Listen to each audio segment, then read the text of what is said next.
주께 가까이 찬양 드리고 강의 시작합니다. 주께 가까이 날 이끄소서. 간절히 주님만을 원합니다. 채워주소서. 주의 사랑을 진정한 찬양 드릴 수 있도록 주께 가까이 날 이끄소서. 간절히 주님만을 원합니다. 채워주소서. 주의 사랑을 진정한 찬양 드릴 수 있도록 목마른 나의 영혼 주를 부르니 나의 맘 만져 주소서. 주님만을 원합니다. 더 원합니다. 나의 맘 만져 주소서. 아멘. 기도하겠습니다. 은혜로우신 아버지, 하나님께서 우리를 신령한 집으로 짓도록 하시기 위해서 귀한 훈련에 오게 하셔서 지금까지 훈련 받았습니다. 훈련받는 과정들을 통해서 배웠던 말씀이지만 다시 한번 정리하고 점검해 갈 수 있는 우리 삶이 되어지게 하시옵소서. 이 시간도 성령께서 우리 지각을 열으셔서 알게 하시고 생각나게 하시고 깨닫게 하옵소서. 시종을 맡겨오며 예수님의 이름으로 감사하며 기도합나이다.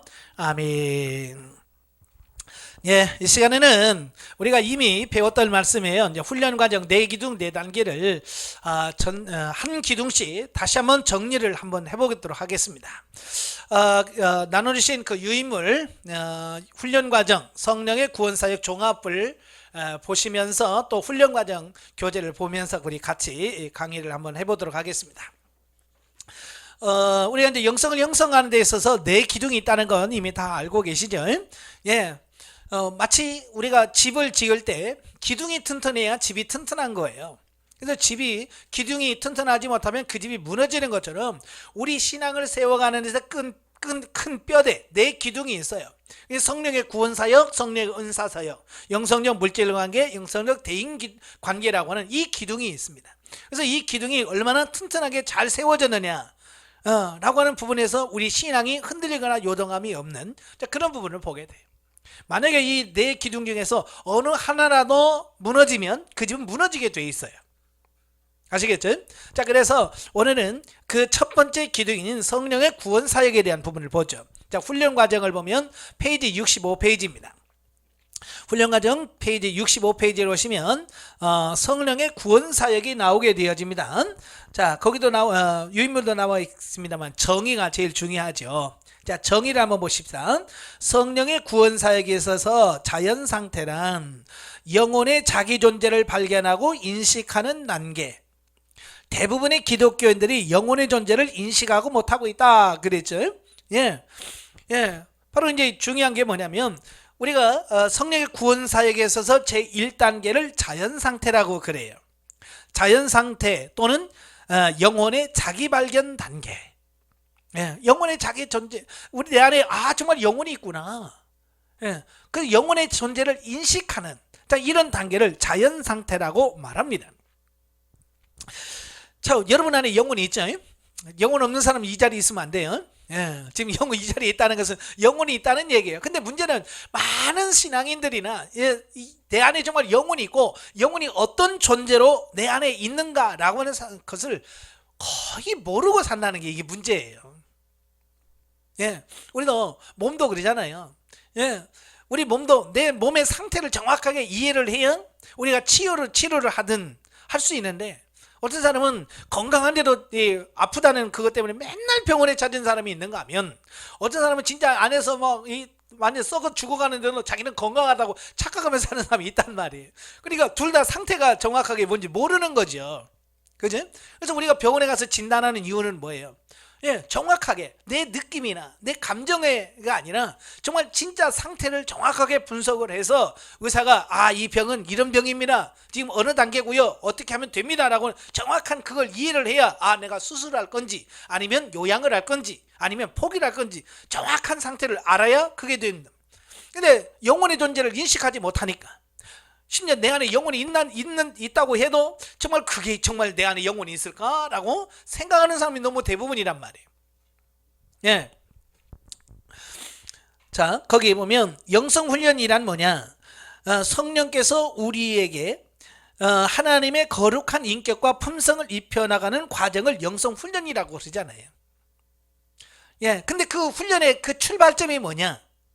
영성적 삶과 훈련의 그 출발점이 뭐냐? 그게 바로 내 안에 영혼이 있구나 라고는 영혼의 존재를 인식하는 것이 바로 영성훈련의 출발점이고 영적 삶의 출발점이 된다라고 하는 겁니다. 그래서 영혼의 존재를 발견하는 것이 굉장히 중요한 거예요. 어쩌면 우리 인생에서도 어렸을 때가 굉장히 중요한 거거든요. 옛날 우리 어른들은요, 그 어렸을 때의 삶을 그렇게 중요하다고 생각하지 않았어요. 그래서 어른들은 애들을 무시합니다. 애들이 뭐 한다고 저리 가, 나중에 너 알아서 해, 뭐 이러잖아요. 그러니까 정말 그 아이들에게 기본적으로 갖춰야 될 유치부 시절과 초등학교 시절 때 그걸 바르게 잘 가르쳐 줘야 그 아이들이 바르게 성장할 수 있다는 얘기예요. 예, 우리는 기초가 다 이미 성장된 다음에 어른 때 잡으려고 하니까 이게 돼야 말이죠. 그죠? 그래서 어렸을 때 잡아야 돼. 애들도 마찬가지, 영적인 부분도 마찬가지예요. 처음 영성훈련 받고 초기에 훈련 받을 때 이 부분은 기초를 정확하게 바르게 세워놓아야 그 위에 바로 세울 수 있는 겁니다. 그래서 제가 입문과정 할 때는 그 1단계 할 때 제가 제일 많이 강조했던 게 뭐예요? 기초, 기본이 제일 중요합니다. 1단계가 제일 중요합니다. 2단계 때 잘 해놔야 돼요. 자기 영혼의 존재를 발견하고 이때 제대로 해놔야 그 다음에 그 위에 윤리단계와 진리단계와 생명단계의 삶을 살 수 있습니다. 우리가 사실 집을 지을 때도 기초가 제일 중요하잖아요. 그죠? 기초가 튼튼해야 그 집이 무너지지 않는 겁니다. 어젠가요? 며칠 전에 제가 뉴스를 봤더니 중국의 뭐 70몇 층 아파트가 빌딩이 흔들려가지고요.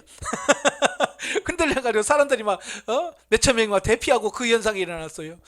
여러분 보세요. 그 빌딩이 70몇 층 되는데 그 빌딩이 막 흔들린다고 생각해봐요. 불안해서 살겠어 못하겠어요? 이거 돈 주고 살아야 돼. 이거 언제 무너질지 모르니까 어떻게 살겠어요? 예? 그나마 뭐 원인은 아직 모르겠다고 하는데 뭐가 문제겠어요? 기초가 문제겠죠. 그래서 큰 건물을 지을수록 어때요? 기초를 깊게 파고, 예? 판 거 가지고 안 돼요. 거기 보면 뭐 아름드리 큰 기둥을 막 박더라고요. 땅에다 막 탕탕탕탕탕탕 해서 어디까지 박냐면 저 밑바닥에 들어가다 보면 반석, 바위 층이 나오거든요. 예? 그 바위층까지 그게 뚫고 들어가서 그 바위에 딱 그게 박혀야 그 위에다가 기초를 놓고 건물을 올리더라고요. 물론 뭐 초가상가 짓는 데는 뭐 그렇게 할 필요 없죠. 예. 그러나 큰 건물을 짓 때는 그렇게 해요. 그래서 우리가 영혼의 기초를 바르게 세우는 것이 중요한데 그 출발점이 뭐냐? 영혼의 존재를 인식하는 거다. 그래서 영혼을 발견하는 것은 교대에서 보이지만 우리 기독교인들만 영혼을 발견하는 건 분명히 아니라고 그랬어요. 비기독교인들도 영혼의 존재를 발견해요. 특별히 불교에서도 뭐라고 그래요? 영혼을, 우리가 말하는 영을 그들은 진아라라고 해요. 참진짜 나자, 참나. 불교에서도 이게 겉에 우리가 이 겉사람이라고 하는데 이 겉을 뭐라고 말하냐면 얘는 거짓나라고 그래요. 예, 밖에서 보이는 이 육체를 거짓나라고 그러고 이 안에 있는 속사람을, 성경에서 말하는 속사람을 그들 진아라고 그래요. 그럼 불교에서만 그러냐? 아니요, 나름대로 다른 일반 종교에서도 깊게 그 안에 들어간 사람, 심취한 사람들을 보면 영혼의 존재를 발견해요. 발견한다고 해서 다 되는 건 아니죠. 영혼이 하나님 앞에 살았느냐 죽었느냐가 중요한 거예요. 예? 그래서 불교나 이런 데서 영혼의 존재를 발견해도 예수 그리스도가 그 안에 생명을 주지 않았기 때문에 죽은 영혼을 발견하는 것뿐이에요. 아시겠죠? 그래서 영혼을 발견해도 구원은 없어. 그런데 그들은 영혼을 발견하게 되면 그들은 뭐가 바뀌냐? 삶이 바뀌어요. 예, 중들도 보면 그래요. 정말 그 영혼의 존재를 발견한 사람은 뭘 발견하냐면, 눈에 보이는 이것은 아무것도 아니구나, 이건 거짓이구나. 그래서 진짜 고승들, 진짜 도를 많이 닦아서 영혼의 존재를 발견하는 사람은 이 세상 것에 연연하지 않아요. 세상 것에 마음 뺏기지 않아요. 왜? 영혼을 발견하고 보니까 이 눈에 보이는 이게 전부 다 가짜라는 걸 아니까. 여러분, 생명 없는 종교에서 영을 발견하면 그래.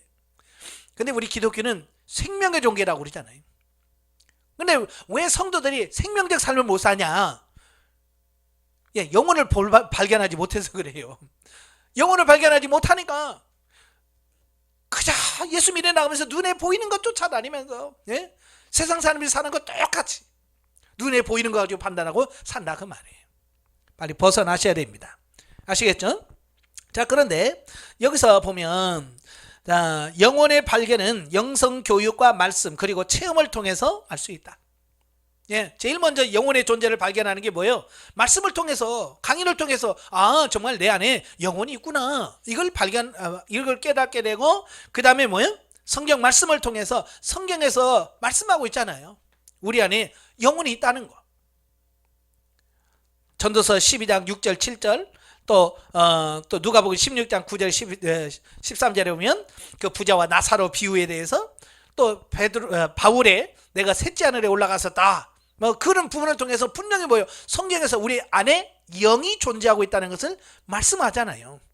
그죠? 그러니까 말씀을 통해서, 우리가 강의나 말씀을 통해서 내 안에 영혼이 있구나 라고 하는 것을 인식하게 돼요. 그 다음에 뭐예요? 체험적으로 아는 거예요. 그래서 제가 말씀드렸지만 실제적인 영혼의 발견은 두 가지라, 본치적 분리다.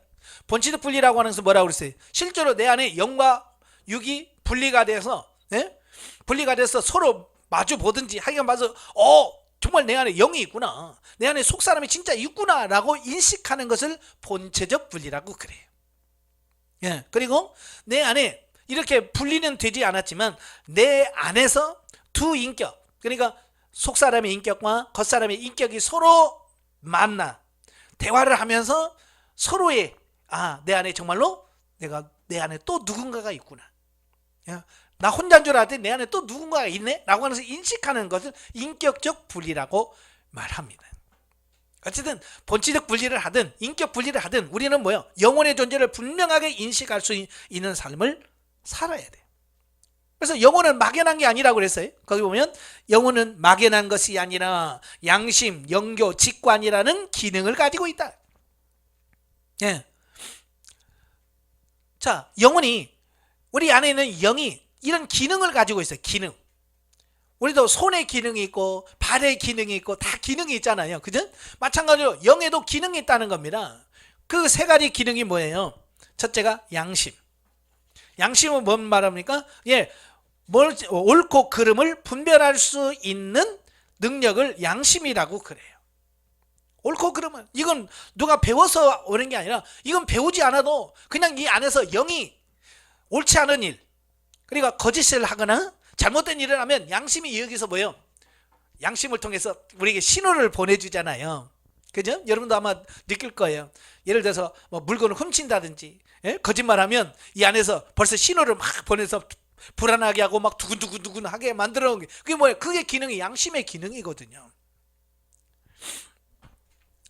또 그 다음에 영교라는 기능이 있죠. 영교라는 것은 뭐냐? 하나님과 영적으로 교제할 수 있는 기능을 말합니다. 짐승은 하나님으로부터 피조되어진 피조물이에요. 우리 인간도 피조물이고 짐승도 이런 일반 동물도 다 하나님 피조물인데, 피조물은 하나님과 교제를 못해요. 영적 교제를 못해요. 왜? 그 안에 영이 없기 때문에. 그죠? 뭐 개가 고양이나 뭐 기도합니까? 뭐 생천 훔쳐 먹었다고 회개 기도해요? 안 해요. 왜? 그래도 영이 없기 때문에, 그런 양심도 없기 때문에 그런 걸 하는 게 아니라 그냥 본능적으로 먹고 있으면 그냥 먹는 거야. 그냥 뺏어 먹는 거예요. 본능이거든요. 그러나 우리 사람들은 배고파도 이게 내 건가 아닌가, 이거 먹어도 되나 안 먹어도 되나, 이게 분별력이 있잖아요. 그죠?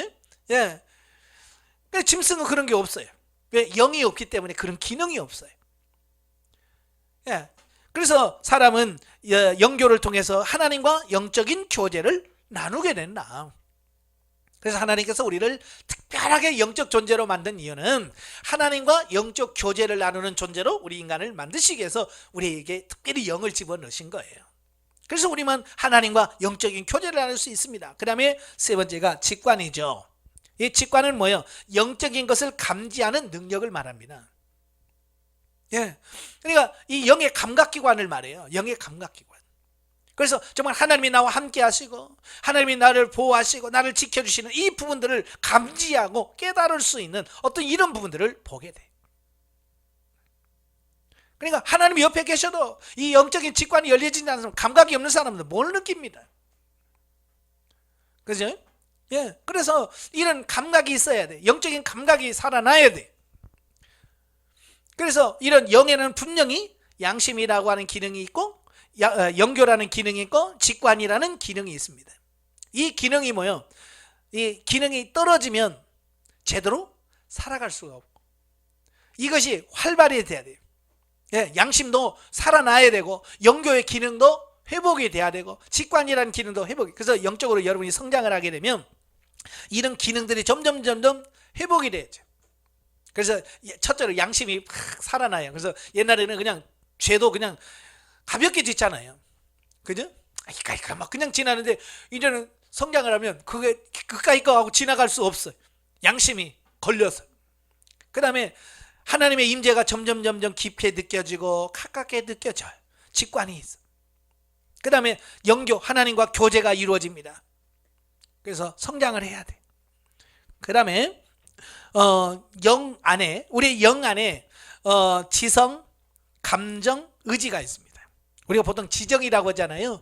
지정이는 인격의 3요소라고 그러죠. 그죠? 예, 우리 혼에 지정이가 있어서 나름대로 공부를 하고 지적인 어떤 이런 판단력이나 이런 게 있죠. 그 다음에 감정이 있습니다. 그래서 느껴요. 슬프다, 기쁘다, 외롭다 이런 걸 느낍니다. 감정적으로. 그 다음에 하고 안 하고 결정하는 의지가 있습니다. 우리 혼에게 그런 게 있듯이 우리 안에도 우리 영에도 똑같은 이런 지성이 있고 감정이 있고 의지가 있습니다. 그래서 사도 바울은 이 영을 이런 기능들이 분명하게 있기 때문에 이걸 구분하게 해서 사도 바울은 우리가 보통 나라고 생각하는 이 겉사람, 이걸 겉사람이라고 이야기를 합니다. 그리고 내 속에 있는 이런 기능, 영심, 영교, 양심, 직관을 가지고 있는 그 영, 또 영의 지정의가 있는 그 영을 가리켜서 속사람이라고 구분을 해놓습니다.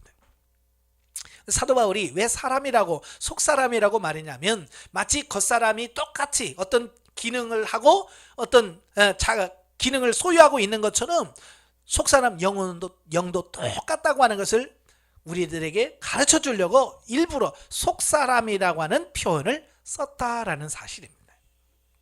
아시겠죠? 그래서 또 다른 나예요. 그래서 본질적 분리를 경험해 본 사람들은 이걸 이해가 돼요. 왜? 딱 보니까 마치 내가 거울을 보듯이, 예? 거울을 보듯이 영과 육이 똑같은 자기 모습을 보게 되거든요. 예. 자, 2단계에 있는 사람의 특징을 보면 특징 육신 중심, 자기 중심이다. 예. 이 자연 상태에 있는 사람들의 특징이 뭐냐? 육신 중심이고 자기 중심이라는 겁니다.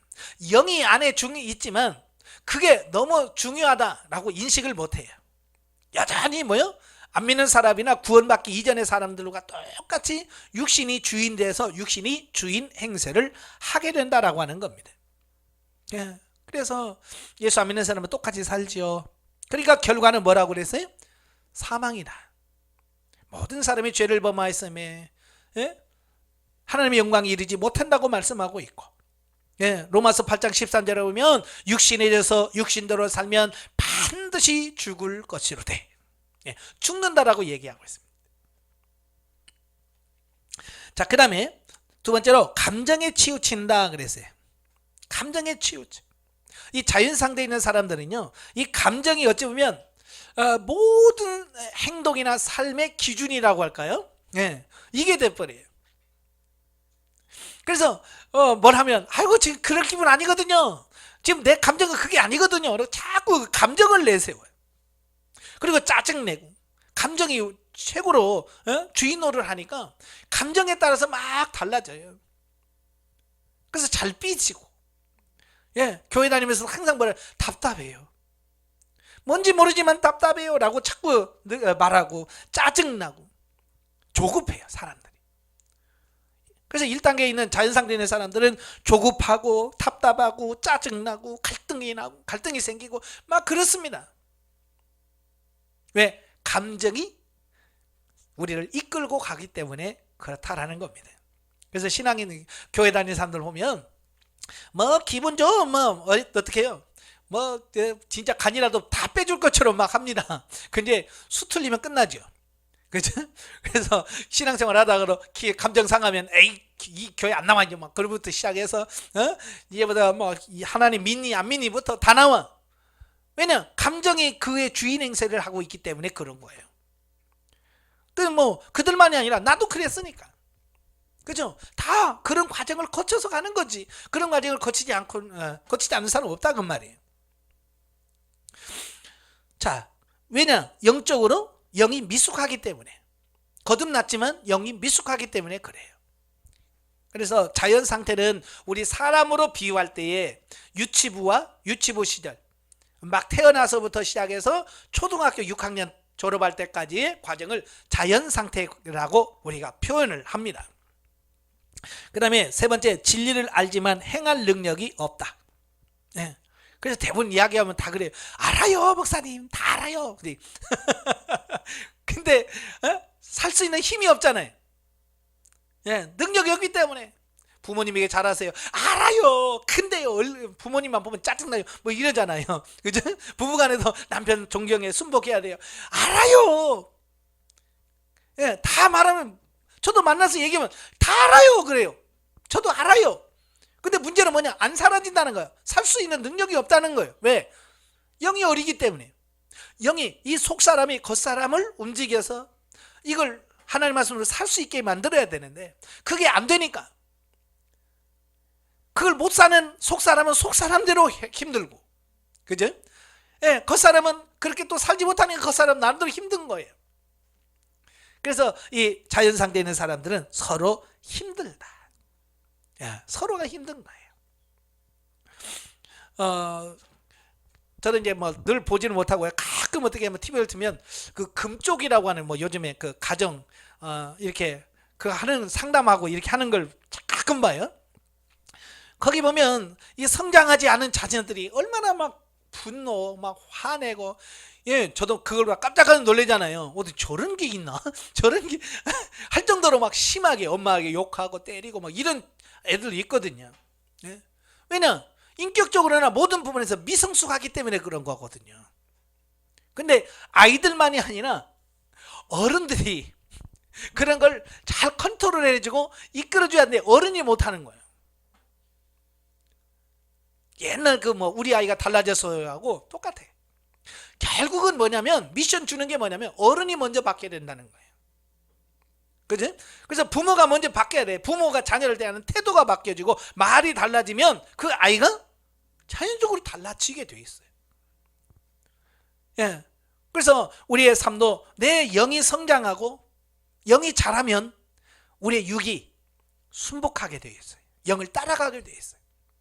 근데 이 영이 어리니까 모범을 못 보여주는 겁니다. 본을 못 보여주는 거예요. 그러니까 거기서 미션에 실패하는 이유를 가만히 보면 부모가 아무리 이렇게 해주세요, 이렇게 하세요 라고 해도 부모가 그걸 못 해줘. 그러니까 아이들한테 막 화냈을 때 그랬니? 라고 품어주면 되는데 그걸 못해. 그것만 하면 공감만 해주면 되는데 아유 네가 힘들었겠구나, 아이고 이랬어 라고만 하면 되는데 그 말을 못하는 거야. 그러니까 그걸 못하니까 자녀들이 변화가 없는 거야. 계속 똑같은 일이 반복이 되는 거야. 영이 성장해야 돼. 아시겠죠? 영이 성장해야 변화가 돼. 영이 성장하지 않으면 아이를 예를 들어서 어디 훈련소에 보내가지고 막 이렇게 변화시켜서 집에 와도 부모가 안 변화 있으면 다시 돌아가 버려요. 많은 분들이 그러잖아요. 아이고 우리 아들이 군대 갔을 때는 이랬는데 아이고 제대하고는 그냥 금방 돌아오더라고. 왜 그럴까요? 군대는 다 상관들이 있고 다 있어. 그러니까 그게 돼. 근데 집에 오면 어때요? 그게 없어져 버리는 거예요. 자기를 생활을 리듬을 이렇게 이끌어 줄 사람이 없는 거예요. 그러니까 그냥 금방 다시 민간으로 돌아가 버리는 거예요. 영이 빨리 성장해야 돼요. 그래서 육에게 본을 보여주고 육을 끌어갈 수 있는 상태까지 가야 돼요. 그 다음에 네 번째가 뭐냐, 하나님과 관계없는 일이 바쁘다 그래요. 예, 자연 상태 있는 사람들 보면, 영적으로 어린 사람들 보면 한결같이 뭐라고 말하냐면 바쁘다고 그래요. 예, 뭐 하는 거? 그냥 무조건 바빠요. 저도 그랬으니까. 굉장히 바빠요. 그러니까 정말 의미 없는 일에 바빠. 그러면서 뭐라고 하냐면 자기가 왜 바쁜지조차도 몰라. 그죠? 정말 기도할 수 없을 만큼 바빠. 성경 한 장 못 읽을 만큼 바빠. 근데 왜 바쁘냐? 몰라. 그냥 왜냐면 그게 원래 삶이었기 때문에, 아, 나는 원래부터 이렇게 살아. 예. 그래서 그걸 인식하지 못하면서 그냥 산다 그 말이. 그래서 하나님께서 이걸 빨리 깨닫게 하셔야 돼.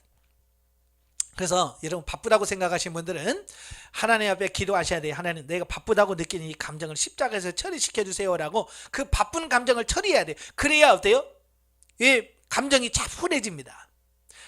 감정이 차분해지면 이제 모든 것을 바라보고 생각하는 이 차원이 달라집니다. 예, 그래서 이 바쁘다는 것도 감정이거든요. 저도 예전에 훈련 받으면서 정말 막 그렇지 않아도 바쁜데 훈련식 받으니까 얼마나 더 바쁘겠어요. 그죠? 예. 아침에 새벽에 3시간 기도하지요. 저녁에 3시간 기도하지요. 그러니까 6시간 기도하니까요. 하루 24시간 6시간이 뚝 빠져나가네. 그러니까 나머지 그 줄어든 속에서 이걸 해야 되니까 얼마나 바쁘겠어요. 그러니까 막 허둥지둥 하는 거예요. 막 설교 준비도 바쁘고 바쁘고 막 전도 바쁘고 다 바쁜 거예요. 근데 주님께서 저에게, 야, 네가 지금 바쁘다고 느껴지는 그 감정을 십자가에서 처리해라 그러시는 거예요. 저에게. 나는 바빠서, 진짜 바빠서 바쁜 줄 알았는데 하나님께서 뭐라고 말씀하냐면 네가 지금 바쁘다고 느끼는 그게 감정이라고 하는 거예요. 그걸 처리하라고 말씀하시는 거예요. 그래서 그래요, 알겠습니다. 그래서 하나님, 이 바쁘다고 느끼는 감정을 십자가에서 처리시켜 주세요라고 하나님께 기도했거든요. 근데요, 신기하게 그렇게 하나님, 이 바쁘다는 감정을 십자가에 처리시켜 주세요라고 기도하고 나서 시계를 보는데 시계가 안 가요. 똑같은 시계거든요. 근데 그 전에는요, 바쁘다고 할 때는 시계가 막 팡팡팡팡 가. 그래서 딴짓하고 이렇게 보면 벌써 1시간이 확 가 있어. 야, 벌써 1시간 갔네 막 그러잖아요. 근데요, 열심히 뭔 일을 하고 시계를 보면 이제 10분밖에 안 간 거야? 이제 1시간밖에 안 간 거야? 그러니까요, 시간이 여유로워지는, 마음이 여유로워지니까 예전보다도 훨씬 더 많은 일을 몇 배를 합니다. 몇 배를 하고도 뭐냐, 피곤하지가 않은 거예요. 조급하지가 않은 거예요. 옛날에는 일도 못하면서 맨날 바빠 그러니까요, 한 것도 없으면서 마음에 안정이 안 됐어. 근데 그 바쁘다는 감정이 십자가에 처리되고 나니까요, 차분해지는 거예요. 그러면서 넉넉히 그 일을 감당하더라고요. 그러니까 옛날에는 목회 하나만 가지고도 쩔쩔맸어요. 그래서 교회 하나만 가지고 주일 오전 설교, 오후 설교하고 수요일 설교하고 금요일하고 새벽 예배하는 이것만 가지고도 막 쩔쩔매가지고 맨날 어디 갑시다. 나 설교 준비해야 돼. 설교 때문에 못 가. 이제 그랬거든요. 근데 영성훈련 받으니까요, 하루에 6시간 기도하죠. 그 다음에 또 뭐요? 또 여기서 읽으라는 책이 있습니다. 그 책 읽어야 되죠. 또 성경 읽어야죠. 하루에 10시간이 쑥 빠져나가 버리는 거예요. 그러니까요, 이게 할 시간이 없는. 근데 이 감정이 딱 처리가 되니까요, 그 일을 넉넉히 하게 되더라고요. 근데요, 좀 더 성장해서 이 수료하고 나니까 저는 이제 목회하죠. 그 다음에 영성훈련 하면서 이거 다 기도하기 하죠. 그 다음에 이제 강의까지 나가네요. 이제 강의하고 집회 나갑니다. 일이 하나 더 늘었어요. 예. 그러면 1시간 일이 아니고 한번 나가면 하루가 가버려. 일주일에서 하루 빠지면요, 여러분 해야 할 일 하루를 빠지면 어떻게 돼요? 일이 훨씬 많아지거든요. 그런데도요, 넉넉히 하게 돼. 이제는 훈련만 강의만 나가는 게 아니고 우리 교회에서 강의사를 했어요. 그러니까 이제는 일이 몇 배로 늘어나는 겁니다. 그래서 한창 저희 교회도 바쁠 때는 영성훈련이 6개 반이 돌아갔어요. 6개 반이 들어가고, 예, 강사들, 그러니까 전도사님 4분, 그 다음에 저 협동 목사님 4분이 돌아가면서 강의하고요, 훈련생 관리하고 이거였어요. 얼마나 바쁜지. 그래도요 그걸 다 했어요. 근데 어느 단계 가니까 그분들이 다 나가고 나 혼자 남았어요. 혼자 남았는데 그 일이 다 나 혼자 해야 돼. 근데요 6명이 하던 걸 혼자 제가 하고 있더라고요. 이게 뭐냐, 감정이, 바쁘다는 감정이 처리되니까요 그걸 차분하게 하나씩 다 커버하고 있어요. 예. 이게 바쁘다는 감정을 처리하셔야 돼. 아시겠죠? 물론 쉽진 않지만 하나님 앞에 바쁘다고 느끼는 이걸 처리하셔야 돼요. 자, 이 단계에 있는 자연 상태에 있는 사람 훈련이 뭐냐? 영혼에 대한 바른 인식을 가지는 훈련이 필요하다. 예, 영혼이 존재 뭔지, 영혼이 뭔지, 내 영이 뭔지를 정확하게 인식을 하는 게 제일 중요하고요. 그 다음에 영혼을 발견해야 돼. 제일 중요한 게 2가지예요. 영혼에 대한 인식 변화와 영혼을 발견해야 돼요. 그래서 영을 발견해야 진짜 영적 삶을 살아갈 수 있게 되어지기 때문에 그래요. 그래서 여러분 본체적 분리를 하든 하여간 뭐 인격적 분리를 하든 정말 내 안에 영혼이 있구나, 이걸 분명하게 인식해야 되고, 3번째가 자아 파쇄를 힘써야 돼요. 자아는 뭐라고 그랬어요? 예, 나면서부터 습득되어지고 많은 것을 경험하고 체험되어진 자의식, 자인식이라고 그랬어요. 쉽게 말하면 나라고 생각하는 게 자아예요. 근데 그게 우리는 다 자아는 옳다고 보거든요. 근데 하나님께서 이 자아가 하나님과 원수된다고 얘기해요. 근데 많은 사람이 자아 처리하라고 해도요 안 해요. 왜 안 하냐? 이 자아가 얼마나 하나님 앞에서 악한 건지를 몰라요. 그냥 자기가 착하다고 생각하는 거예요. 예? 그래서 이 자아를 처리를 안 하는 거예요. 그래서 변화가 없는 거죠. 자아 처리를 힘쓰셔야 되고, 4번째 범사에 감사하고 성령의 지도 인도받는 훈련을 해라. 그래서 성령 지도 인도받는 훈련의 가장 기본이 뭐예요? 묻고 행하는 거예요. 그래서 제가 입문과정 할 때부터 하루에 100번 이상씩 물어라. 예? 100번 이상 물으라고 말합니다. 그래서 자꾸 하나님 어떻게 할까요? 무엇 할까요? 라고 묻는 사람은 이제 그런 과정을 통해서 하나님과 교제하는 게 일어나게 되고 내 삶의 주인이 바뀌는 걸 경험하게 돼. 묻지 않았을 때는 누가 주인이냐면 내가 주인이에요. 근데 자꾸 묻다 보니까 주인이 바뀌더라고요. 내가 주인이 아니라 하나님이 내 삶의 주인으로 바뀌어져요. 그래서 아직까지 묻는 게 잘 안 된다면 아직도 내가 주인이구나, 내가 아직도 주인으로 사는구나, 이걸 인식하시고요 철저하게 묻고 행하는 여러분 되시기를 바랍니다. 아시겠죠? 자, 2번째 단계는 2단계는 윤리 단계입니다. 윤리 단계는 교재 81페이지입니다. 훈련과정 81페이지인데요. 이 윤리 단계는 우리 사람으로 보면 중학교, 고등학교 수준이다 라고 보시면 돼요. 예, 그 자연 상태에 비해서 굉장히 많이 성장한 거죠. 예, 성장했지만 아직 여전히 미성숙한 그런 단계라고 보시면 돼요. 자, 정의를 보시면 기독교 윤리를 말하며 성령의 감동으로 기록된 하나님의 말씀을 영혼의 지성과 이성을 통해 윤리적 차원에서 지켜 행하게 되는 단계를 윤리 단계라고 한다.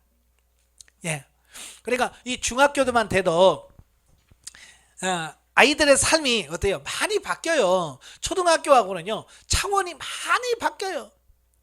예, 그런데 진짜 완전한 인격은 아니잖아요. 조금은 변화됐지만 완전하지는 않아요. 자, 2단계에서 특징이 뭐냐? 2단계의 특징이 첫째, 영혼의 흥분으로 인하여 삶이 적극적으로 변한다. 예, 영이 이래 흥분하는 거예요. 발견되어졌지요. 성장하지요. 예, 그러니까 흥분하기 시작하는 거예요. 그래서 막 영이 막 하나님의 일하고 싶고 전도하고 싶고 막 이런 부분들이 생기게 되어집니다. 근데 중요한 것은 영의 열심만 있는 게 아니라 육의 열심도 있더라는 거예요. 그래서 열심히 하는 것 중요하지만 내가 지금 어떤 열심으로 하는가, 육의 열심으로 하는가 영의 열심으로 하는가, 이게 이제 중요한 거거든요. 이걸 구분하셔야 돼요. 영이 흥분하면요, 대부분이 많은 사람은 영이 일하는 게 아니라 육이 많이 일을 합니다. 그죠? 그래서 어디 가서 은혜 받았다 그러면 제일 먼저 와서 하는 게 뭐예요? 교회 막 봉사 수준을 늘려보는 거예요.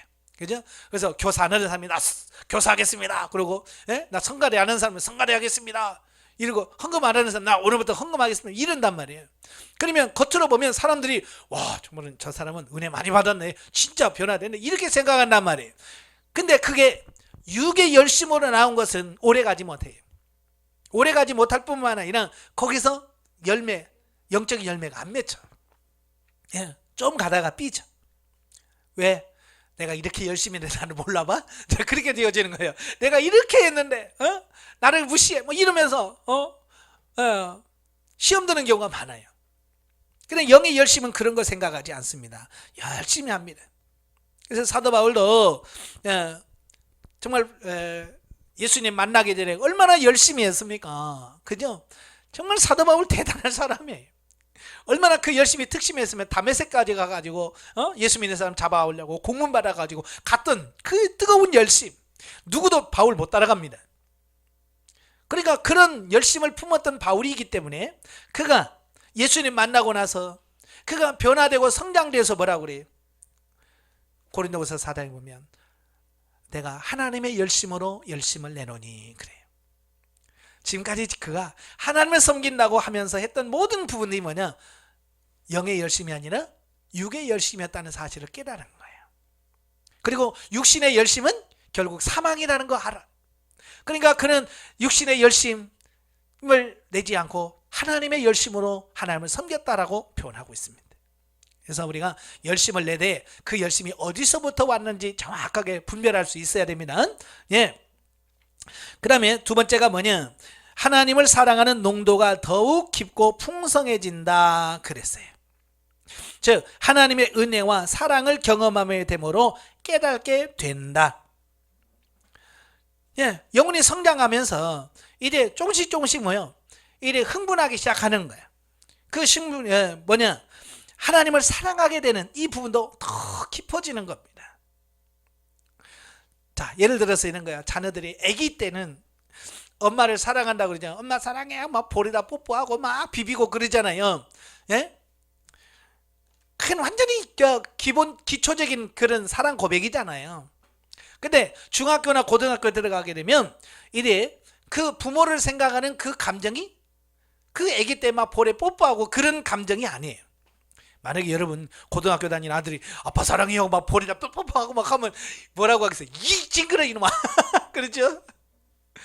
왜? 사랑의 표현 방법이 달라요. 그러면 애들은 그래. 아니 애기 때는 좋아했잖아요. 그거 애기 때는 안 좋지. 네? 그래, 우리 여성들도 그러잖아요. 애기 때는 그렇게 아들아들하고 막 품에 품다가 그 아들이 중학교 고등학교 돼서 시험이 시큼시큼 나가지고 엄마 그러고 오면 야야야 징그러 왜냐면 이게 똑같은 자식이지만 성장에 따라서 그의 이런 감정 이런 게 다 달라요.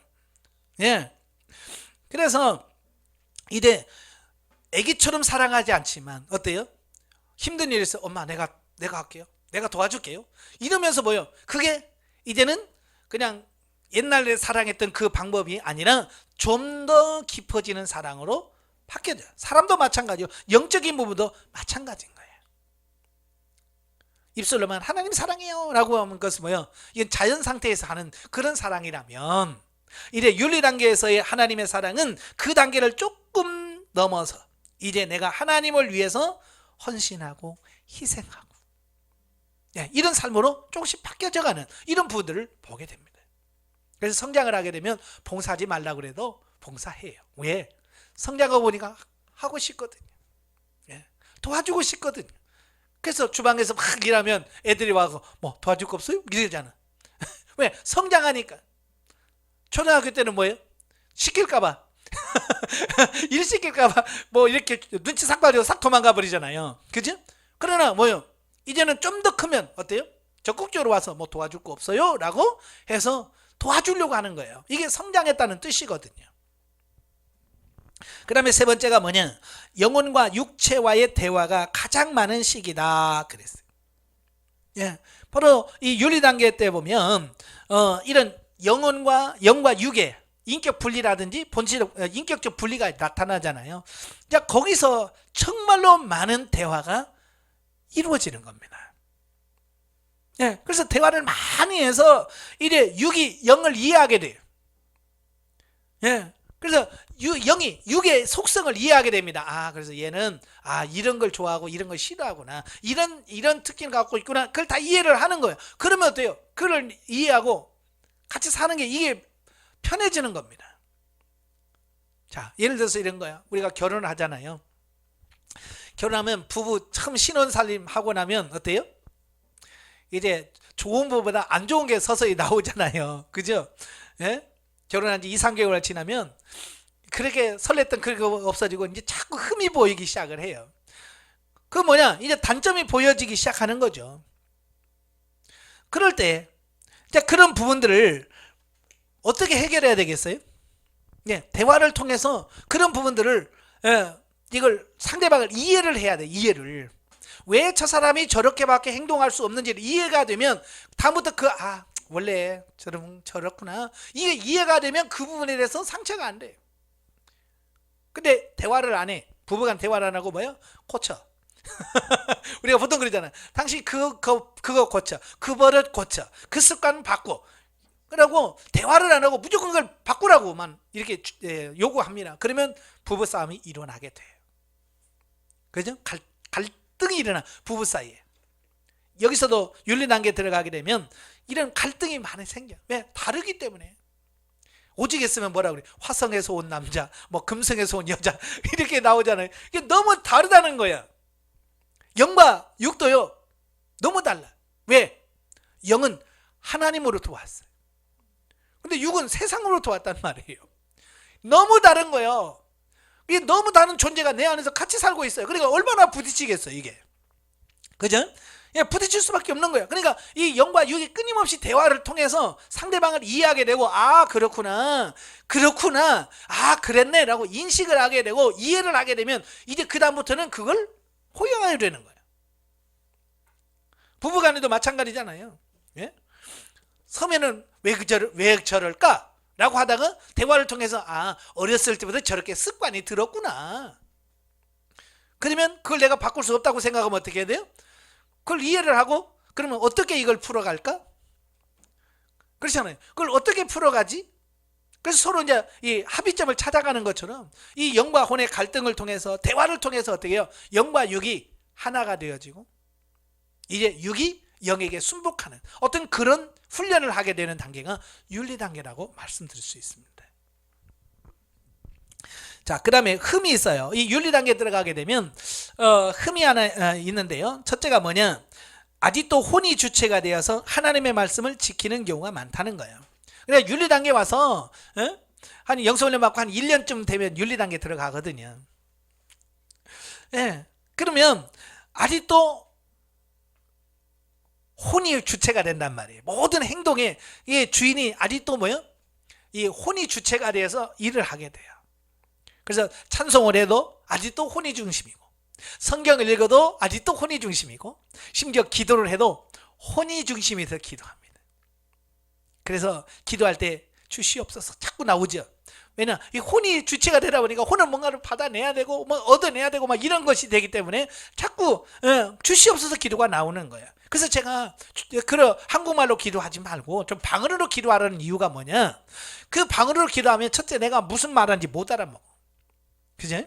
많은 분들이 아이고 못 알아먹는 방언을 왜 해요? 라고 말하는데 못 알아먹으니까 해라. 예, 왜? 이 방언은 내 안에 계신 성령님의 기도예요. 영의 기도란 말이에요. 그죠? 영의 기도와 혼의 기도가 다르다는 거예요. 그래서 혼이 원하는 기도를 하는 게 아니라 내 영이 성령님과 더불어 하나님께 기도하는 방언 기도를 통해서 육신의 욕망, 욕구 이런 걸 내려놓는 게 방언 기도예요. 그래서 방언 기도를 많이 해야 내 자아가 깨지고 내려놓을 수 있습니다. 근데 사람들은요, 아직도 저는 기도할 제목이 많거든요. 그래요.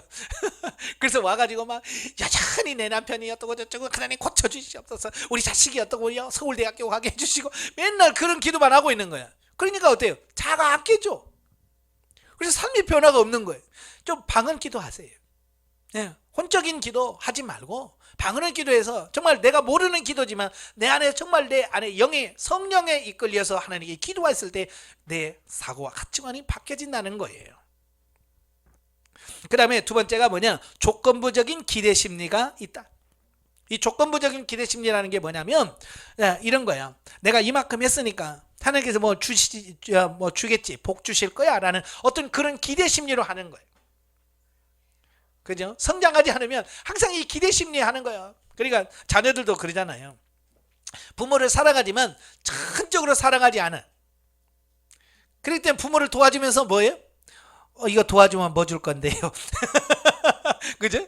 심부름 갔다 올 텐데 그거 갔다 오면 뭐 줄 건데요? 그래서 자꾸 뭔가를 이렇게 하잖아요. 그러니까 부모 뭐라 그래요? 갔다 오면서 거기서 얼마 남을 건데 얼마는 네가 가지고 얼마는 돌려줘. 이런 거 용돈을 주면서 이거 갔다 오면 얼마. 예.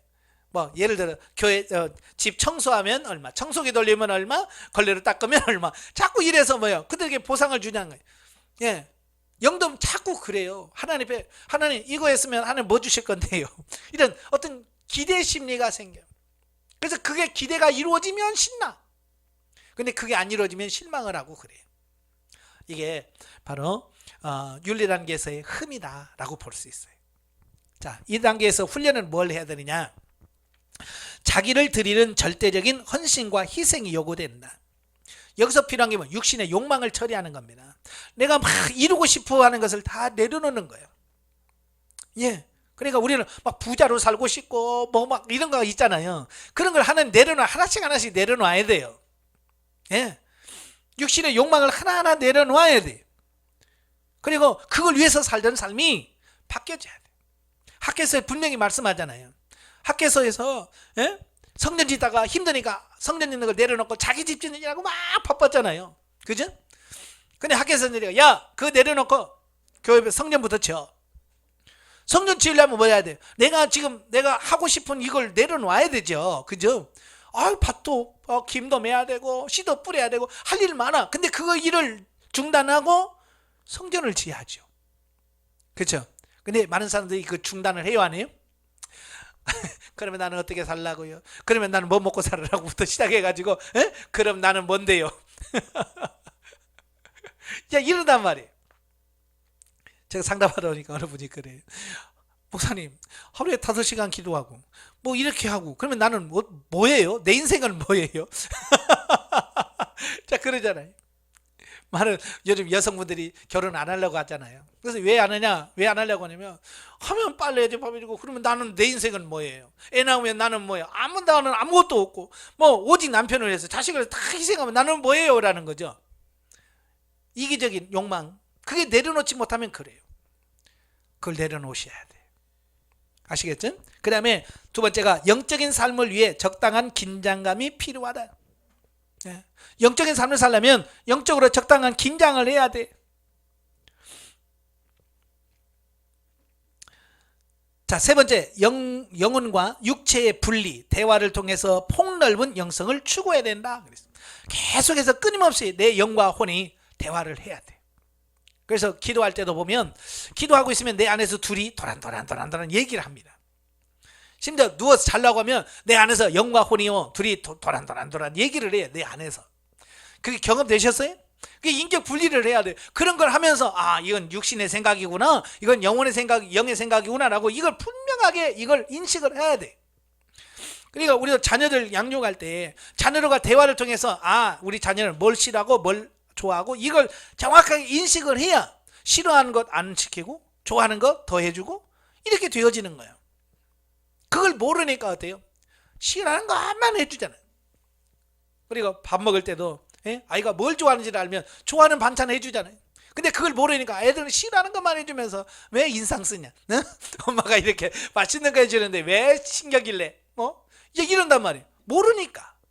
그러니까 서로 갈등이 일어날 수밖에 없는 것처럼 영과 혼의 이런 인격 분리를 많이 하고 이런 대화를 통해서 분명하게 영과 혼을 이해할 수 있는 그런 삶이 돼야 돼요. 아시겠죠? 자, 그 다음에 세 단계가 뭐냐? 진리 단계입니다. 교재는 이제 86페이지입니다. 86페이지 보시면 이제 진리 단계가 나오는데요. 정의를 보십니다. 정의는 뭐냐? 영혼이 중심이 되어 하나님의 말씀을 지켜 행하는 초기 단계로서 하나님의 말씀과 성령님의 역사하심으로 우리 안에 신령한 집이 지어지고 그리스도인의 영성적 신분으로 살아들이기 시작하는 단계다. 그랬어. 그러니까 아까도 말했죠. 이 윤리 단계까지만 해도 혼이 주체가 되고 혼이 주인이 돼서 산다 그랬죠. 이 진리 단계는 이제 혼이 아니라 이제 주인이 바뀌었습니다. 누가 주인이에요? 영이 주인이 되어서 영이 주인이 되어서 살아가는 그 삶이 바로 진리 단계다. 그런데 완전한 주인이 아니라 초보 단계라 그 말이에요. 예. 그래서 뭐 영이 주인이 되어서 살아가는 초보 단계다라고 이렇게 말씀하고 있습니다. 진리 단계는 우리 사람으로 말하면 대학부, 청년 대학부 시절이라고 보시면 돼요. 그러니까 고등학교 졸업하고 나서 대학교 들어가고 이제 결혼하기 전까지 이 청년 시기라고 그러죠. 이 시기가 윤리 단계다라고 보시면 진리 단계다라고 이렇게 보시면 돼요. 이때는 뭐요? 제법 어른스럽잖아요. 그지? 어른스러운 것이 아니라 어른스러운 삶이 나와요. 이 진리 단계에 들어가면 그래서 진리 단계에 들어가요. 예, 제법 자 특징을 보시면 첫째가 뭐냐? 영혼의 의도대로 육체가 따라주지 못함으로 인하여 힘이 든다 그랬어요. 예, 이 진리 단계에 들어가게 되면 이 훈련을 받아서 영의 성장이 되어지고 저 육체도 많이 변화됐습니다만은 그러나 이 육체가 그 영혼의 변화에 이끄심에 온전하게 순복하지 못하는 어떤 이런 부분이 있다는 겁니다. 예. 그래서 많이 힘들어요. 그래서 진리 단계에서 제가 진리 단계에 있는 분들에게 뭘 요구하냐면 인내. 네, 인내해라. 왜? 내가 바라고 원하는 만큼 사라지지 않는다. 그러니까 많은 분들이 그 단계에서 실망을 해요. 그래서 훈련받아도 소용없네 뭐 이런 말까지도 하고 에이 이제 그만할 거야 라고 하는 그런 욕구적인 이런 부분이 많이 나오거든요. 그래서 이런 진리 단계에 있는 사람은 인내해라. 그 단계를 잘 통과해야 된다. 자, 그렇게 말씀을 합니다. 예, 저도 이 진리 단계 때 뭘 느끼냐면 예, 마치 긴 터널을 통과하는 듯한 어떤 그런 느낌을 받더라고요. 가도 끝이요. 언제나 이 문제가 끝나나? 언제나 내 삶이 끝나지? 라고 하는 이런 갈등의 시간이 있더라 그 말이에요.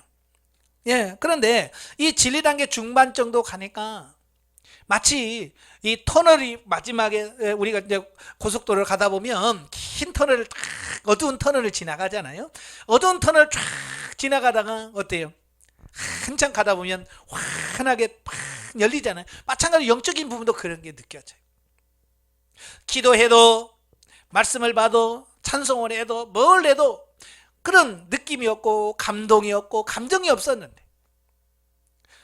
어느 순간 터널을 탁 통과하고 나서 이게 회복이 되어지는 거예요. 기도가 회복이 되어지고 말씀이 회복이 되어지고 다 하나씩 회복되어지는 이런 부분을 느끼더라고요.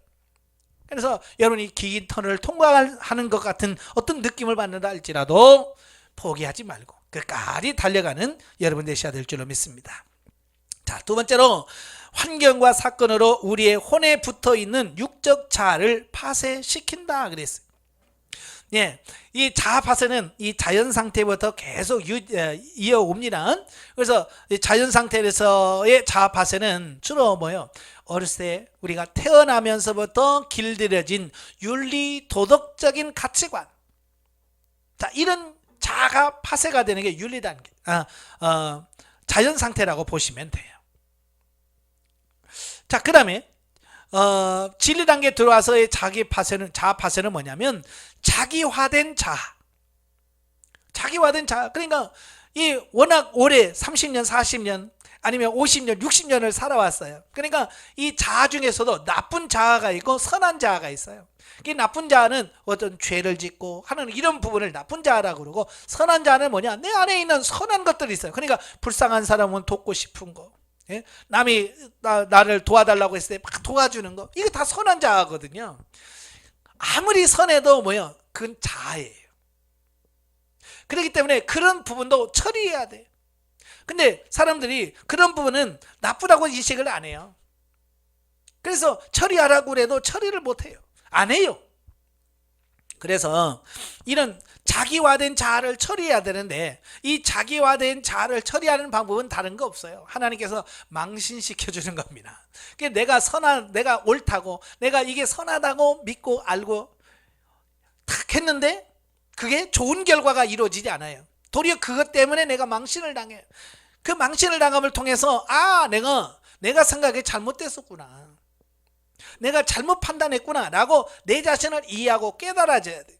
그래서 망신을 당하게 만드신다는 것이죠. 그래서 망신 당하기 전에 빨리빨리 깨지는 이런 부분을 보게 됩니다. 그리고 망신 당할 때 망신 당하는 게 부끄러운 것이 아니라 왜 망신을 당하게 되는지를 깨닫고 자기 자아를 빨리 처리하는 그런 삶이 되셔야 됩니다. 자, 그 다음에 세 번째, 충분한 인격 분리를 통한 영중심의 삶을 살 수 있게 한다.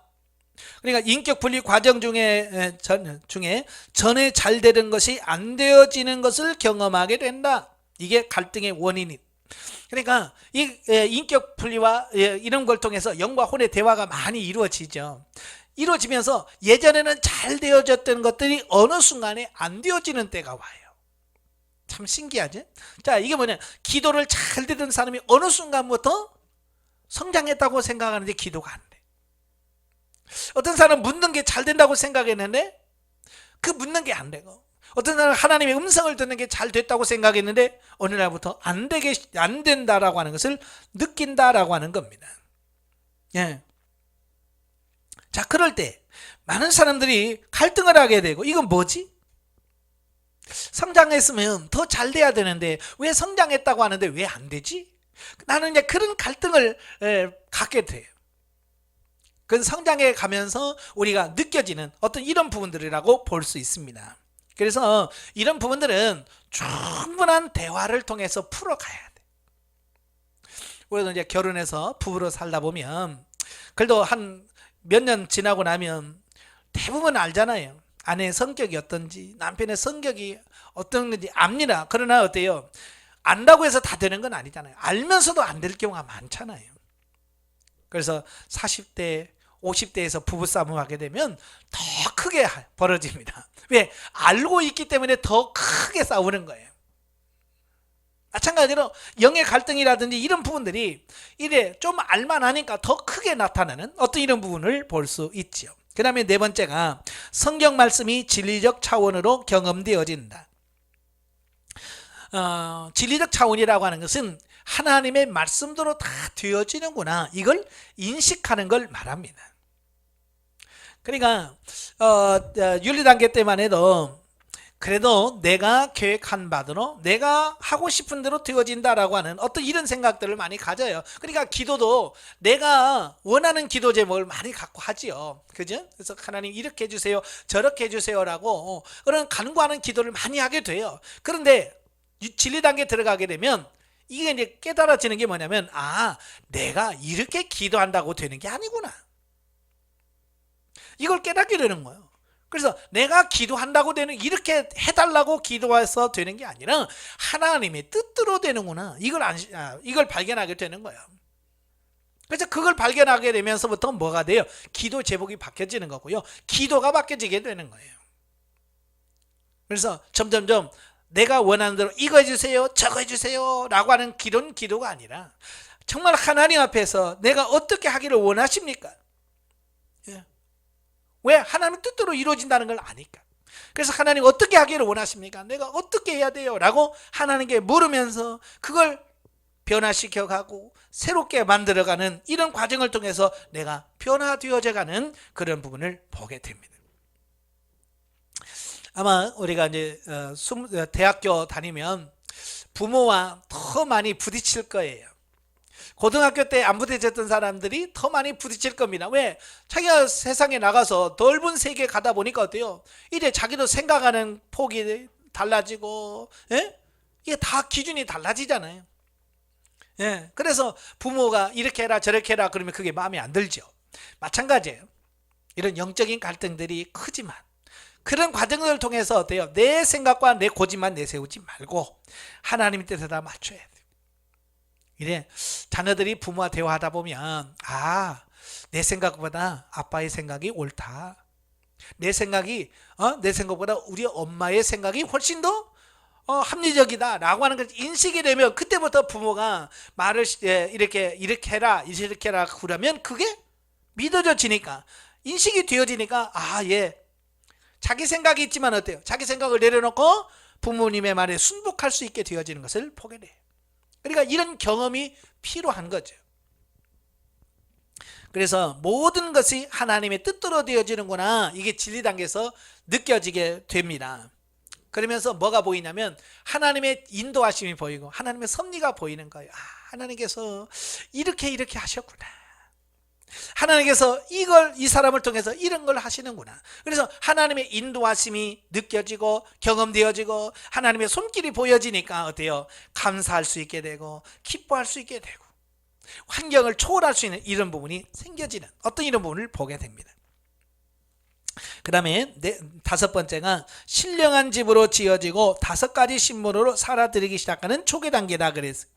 자, 신령한 집, 우리가 진리 단계에서 가장 중요한 부분이 신령한 집으로 지어지는 겁니다.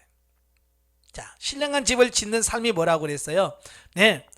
신령한 집을 짓는 것은 뭐냐면 성경에서 원래 말씀하려고 하는, 이게 하나님의 뜻대로 하나님이 원하시는 대로 사라지는 삶이 사라지는 단계, 이게 신령한 집을 짓는 삶이거든요. 진짜로 하나님이 원하는 바가 뭔지를 깨달으니까 어때요? 하나님 말씀대로 살 수 있게 되어지는 것을 보게 돼요. 그래서 진리 단계에 들어가서 신령한 집이 지어지는 거예요.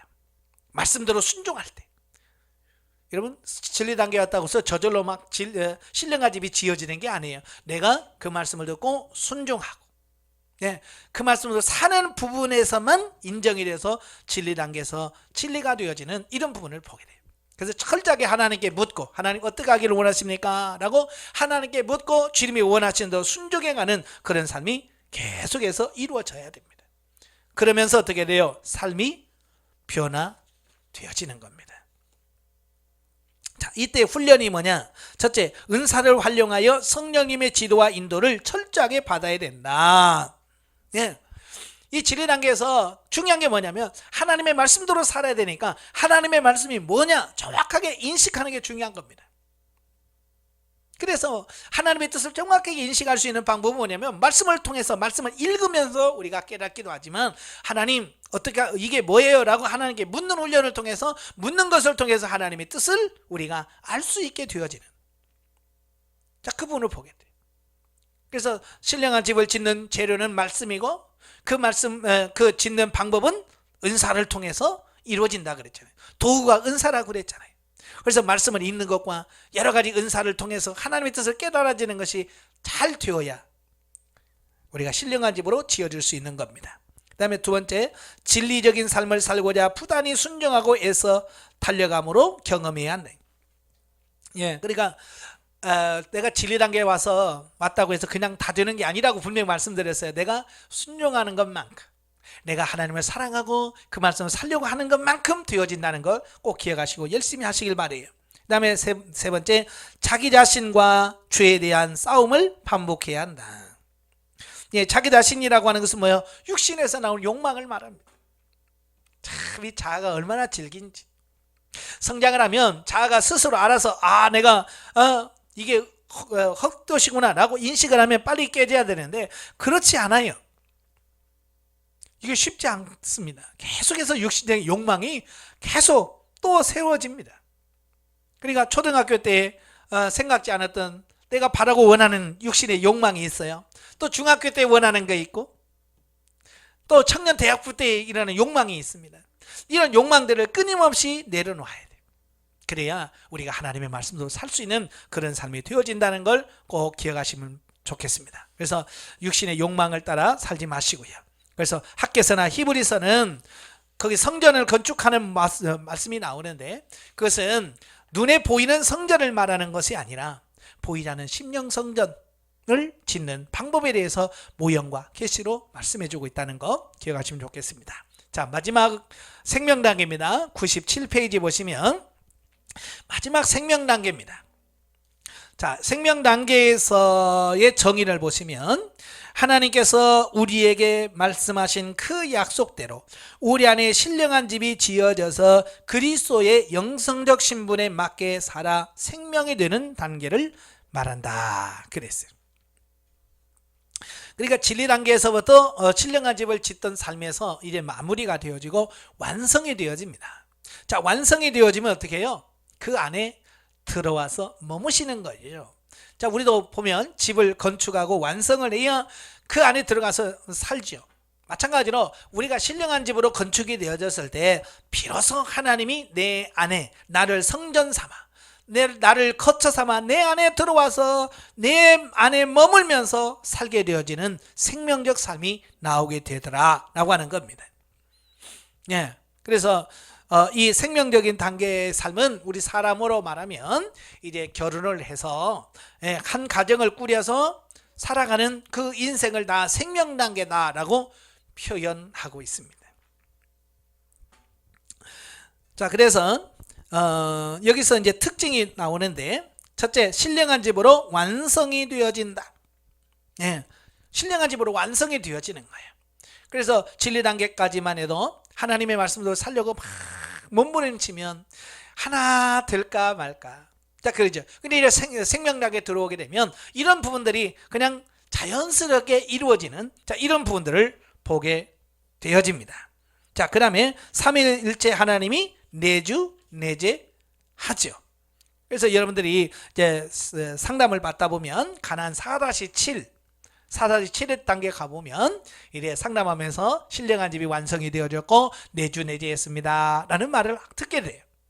자, 그때부터 비로소 살아가게 되어지는데, 바로 이 내주 내재는 우리 사람으로 비유하면 뭐냐면 결혼식이란 말이에요. 결혼을 해서 한 가정으로 이제 안정된 삶을 살아가는 것처럼 이제 하나님 예수 그리스도는 나의 신랑이고 나는 그의 신부로서의 살아가는 그 삶이 시작되는 지점을 내주내재라고 표현합니다. 그래서 내주내재 하셔요. 그러면 이제 내주내재는 아까도 잠깐 설명드렸지만 결혼하기 이전의 삶과 결혼한 이후의 삶이 달라진다고 말씀했잖아요. 하나님의 음성을 듣는 것도 달라집니다. 은사적 차원에서가 아니라 내 안에서 말씀하시는 그 하나님의 음성을 들어요. 저도 생명당에 들어가서 내주내재 할 때 보니까 하나님 어떤 겁니까? 라고 물으면 예전에는 방언과 통역을 통해서 이렇게 라고 하나님의 음성을 들었다면 이제는 방언을 하지 않아도 내 안에 계시기 때문에 영으로 하나님께 묻고 영으로 대답을 듣는 그런 단계가 되어지더라는 겁니다. 두 번째, 그리스도의 신분에 맞는 삶으로 사라진다 그랬어요. 지난 시간에 우리가 5가지 신분에 대해서 말씀을 드렸죠. 하나님의 자녀, 하나님 나라의 왕, 하나님이 거하시는 성전, 하나님께 제사 드리는 제사장, 그 다음에 그리스도의 신부라는 이 5가지 신분을 지난 시간에 말씀을 드렸는데, 바로 이 신분이 이제로 이제 그렇게 사라져지는 그런 단계다라고 말씀을 드릴 수 있습니다. 그래서 신분에 맞게 살아야 이제 제대로 사는 거예요. 그리고 그 전의 삶과 그 이후의 삶이 달라지는 거죠. 그 다음에 세 번째가 뭐냐, 하나님과의 관계가 가깝게 느껴지고 영혼의 안식을 누린다. 그러니까 데이트할 때 참 가깝지요. 그러나 결혼하게 돼서 부부로 살면 더 가깝지요. 그죠? 마찬가지로 내주내재하고 나면 하나님의 관계가 그렇게 가깝게 느껴져요. 멀리 있던 하나님이 바로 내 안에 계시고 나와 통행하시고, 그러면서 어때요? 이 영 안에서부터 평안해지는 것을 느껴요. 저도 이제 훈련 받으면서 자연 상태 후반부, 그러니까 가나안 2- 넘어가니까 내 안에 뭔가 말로 형용할 수 없는 평안이라고 할까요? 예전에 맛보지 못한 그 평안함이 조금 내 안에 있더라고요. 근데 윤리 단계에 들어가니까 그 조금 있던 그 평안함이 조금 늘어나요. 그 여유로워지는 그 마음이 많아지는 걸 보게 돼요. 진리 단계에 들어가니까 이게 더 많아져요. 그래서 진리 단계에 들어가면 목사님 편안해요. 요즘에 너무 편해요. 자, 이런 말을 많이 하거든요. 예, 안식이 조금씩 주어지기 때문에 그래요. 영혼이 성장하면서 누려지는 그 안식이 조금씩 확장되어지기 때문에 그렇습니다. 생명당에 들어오게 되면 그 조금씩 누리던 그 평안함이 확 넓혀집니다. 그래서 많은 분들이 너무 평안하다고 말합니다. 근데 문제는 뭐냐면 너무 평안한 것 때문에 긴장이 풀어지면 안 돼요. 나중에 훈련해서 말씀드리겠습니다만은 이 평안하다고 기도 안 하고 생명락에 들어가면 진짜 그렇습니다. 기도 안 해도 평안해. 말씀 안 봐도 편안하고요. 심지어 교회 안 가도 편안합니다. 그러니까 많은 분들이 나는 다 됐구나 이렇게 생각하는데 그렇지 않습니다. 다 된 게 아니에요. 성장하면 기본적으로 하나님께서 주시는 열매가 평안의 열매입니다. 그 다음에 네 번째, 아직 처리되지 못한 자아 때문에 갈등과 고민이 많다. 자, 이 평안함이 계속 유지되면 좋겠습니다만은 이 평안함이 잠깐 동안만 누려지게 돼요.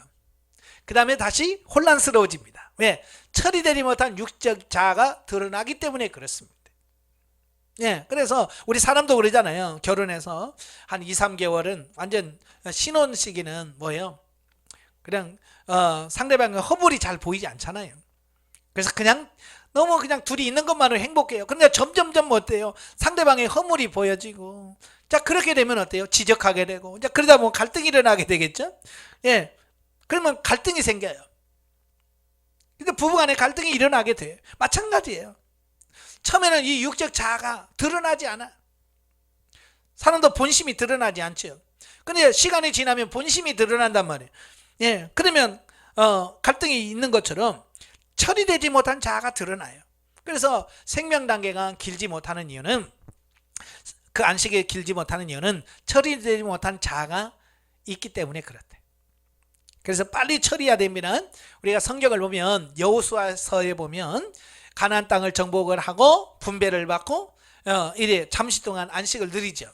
근데 여호수아가 죽고 나서 어떻게 사사기로 들어가게 되면 금방 어때요?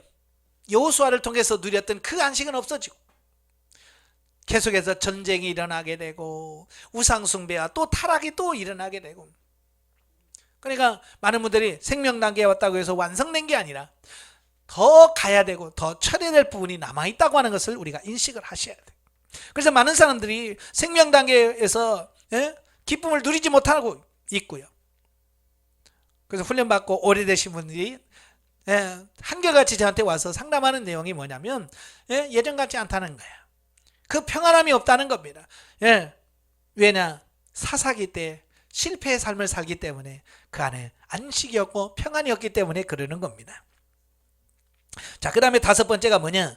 육신에서 비롯된 모든 것을 신뢰하지 않고 성령님을 철저하게 의지하게 된다. 이 육신은 신뢰 대상이 되면 안 돼요. 육신은 처리의 대상이지 신뢰 대상이 아닙니다. 그래서 철저하게 육신을 처리하셔야 됩니다. 그 다음에 여섯 번째, 영안이 열려 죽고 썩을 것이 무엇인지 분별하게 된다. 그래서 신령한 고민이 많아지고 모든 삶을 생명으로 옮길 수 있는 안목이 열린다 그랬어요. 이래 우리 사람도 그러죠. 인생을 좀 살다 보면 이런 게 보여요. 이게 사람을 보면 그냥 잘 살고 있는지 잘 못 살고 있는지 이게 보이는 것처럼 영적으로 이 생명관계에 들어가게 되면 그런 부분이 보여요. 이건 사망의 삶이구나, 이건 생명의 삶이구나, 이런 게 분별이 되어져요. 그래서 누가 말 안 해도 스스로 분별하게 돼서 사망으로 사는 삶을 끊고 생명의 삶을 풍성하게 만드는 이런 영안이 열려지는 거예요. 그래서 이걸 더 풍성히 살 수 있도록 하셔야 됩니다. 그리고 이 생명 단계에 있는 사람들의 훈련은 첫째, 깨달아지는 대로 과감하게 실행하게 될 때 실제가 되어진다 그 말이에요. 하나님 말씀에 순종할 때 진짜 생명이 돼야지.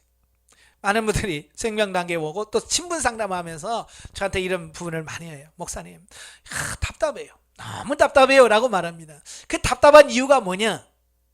생명 단계에 들어왔지만 순종하지 않으면 답답해집니다. 곤고해집니다. 그래서 심지어는 뭐라고 말하냐면, 목사님, 다시 내가 광야로 간 것 같아요 라고 느낍니다. 왜? 순종하지 않으면 그렇습니다. 그래서 철저하게 하나님 말씀에 순종하려고 하셔야 돼요. 그래서 하나님께 묻고 하나님 음성을 들었다고 한다면 그 부분에 대해서 과감하게 순종하셔야 돼요. 예, 과감하게 순종하셔야 돼.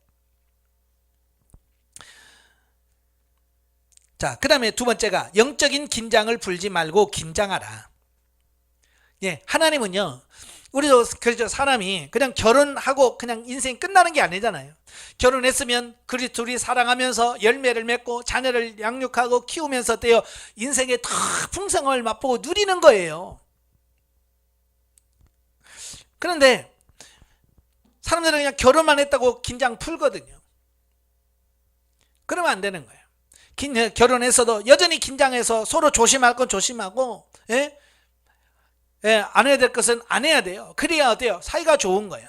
긴장 풀어지면 금방 어때요? 예, 다툼이 일어나게 되고 그다음에 실수할 수 있게 돼요. 그래서 부단히 성장하려는 노력이 필요하다. 자칫 안일에 빠진다. 예, 많은 분들이 그래요. 내 생명 단계 왔으니까 난 다 됐다. 난 다 됐어라고 생각합니다. 예, 섰다고 생각하면 넘어질까 조심하라고 사도 바울이 말씀하죠. 예, 다 됐다고 생각하는 그 순간 우리는 넘어질 수밖에 없습니다. 그래서 정신을 바짝 차리셔야 됩니다. 그 다음에 마지막에 부르짖는 기도와 묵상 기도가 병행되어져야 된다. 자, 우리가 끊임없이 성장해야 되는데 그 성장에 있어서 정말 필요한 게 뭐냐면 기도예요. 영성은 처음도 기도로 중요하고 단계 기도가 필요해요. 많은 분들이 생명 단계에서 평안하고 좋으니까 이 기도를 안 합니다. 특별히 무슨 기도를 안 하냐? 부르짖는 기도를 안 해요. 왜? 힘드니까. 묵상 기도하면 참 편안해요. 예, 덜 힘드니까. 그런데 분명하게 우리가 중요한 게 뭐냐면 부르짖는 기도는 우리 육체 영성과 연관이 있고 묵상으로 기도하는 것은 우리 영의 영과 관련이 있습니다. 그래서 한쪽으로 치우치면 안 돼요. 부르짖는 기도와 묵상 기도가 같이 병행되어야 우리가 조화롭게 신앙생활을 할 수 있습니다. 그래서 성장해서 부르짖는 기도만 해도 안 되고 또 묵상 기도만 해서는 안 돼요. 그래서 부르짖는 기도와 묵상 기도가 같이 병행해져야 이게 좋습니다. 마치 우리 사람이 건강한 삶을 살려면 먹는 거 잘 먹어야 돼요. 먹는 것만 잘 먹으면 안 되죠. 운동도 해야 돼요. 그래서 운동과 먹는 것이 같이 병행이 돼야 되는 것처럼 이 묵상 기도와 부르짖는 기도는 같이 가야 돼요. 한쪽으로 치우치지 말고 항상 조화를 이루어서 부르짖는 기도도 하고 묵상 기도도 하고 그래서 온전하게 이게 잘 이루어져야 되고요. 자, 그런 삶이 여러분의 삶 속에서 실질적으로 일어나는 그런 삶이 사라져지는 그런 삶이 나오셔야 돼요.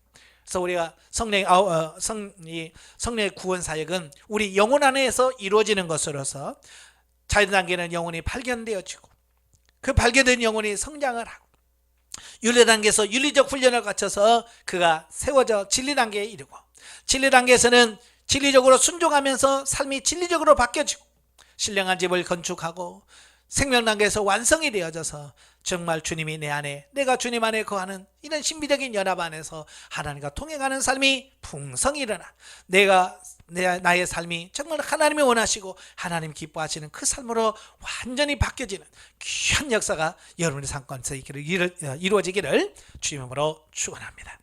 기도하겠습니다. 은혜로우신 아버지, 우리 영인이 변화훈련 성장 성숙되어져 정말 하나님이 원하시는 생명적 삶을 사는 우리가 되길 원합니다.